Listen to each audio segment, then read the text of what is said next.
Eşk olsun, çok sağ ol. Karabağ'ın gözünden kuşlardan aşk olmuş. Olabilir bu da ayağına torbağıma.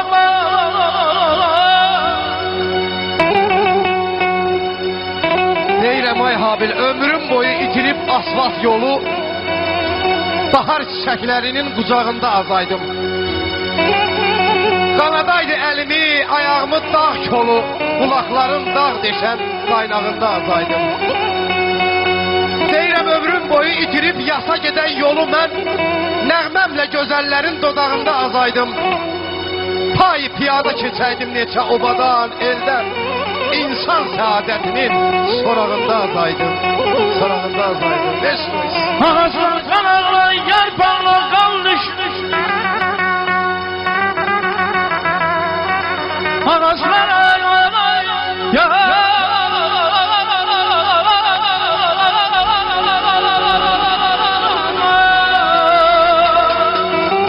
eşk olsun. Ayını ulduzumu bulut ötmüş bir gece, sizin evinizin qabağında azaydım.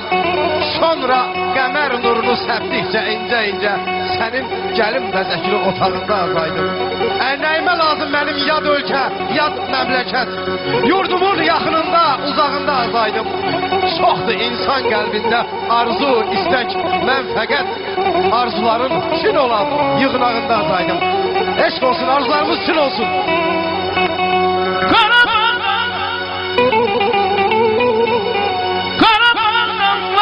köylerine yolu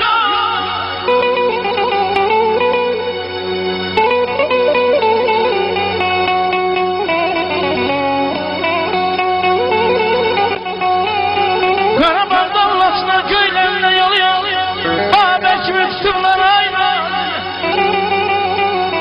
Babəkimi kesiblər qoluyor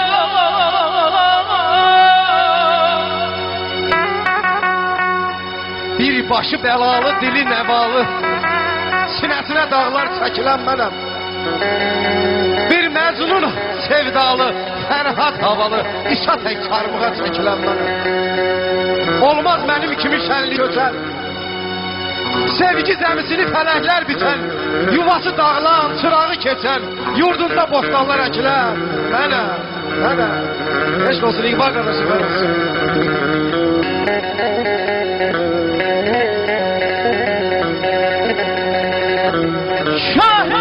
Köydanın anasının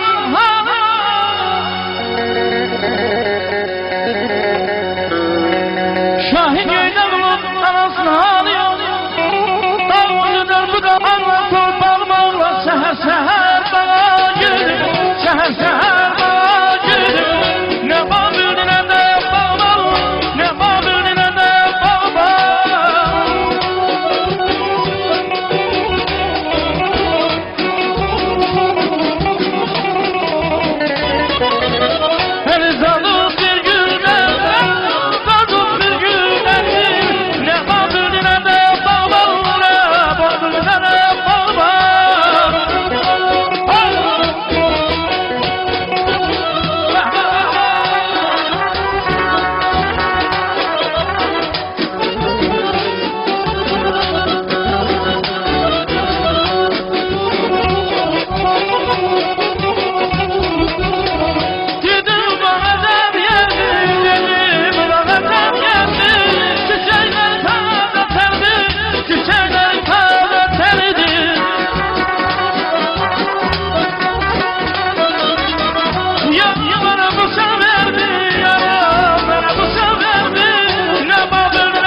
Müzik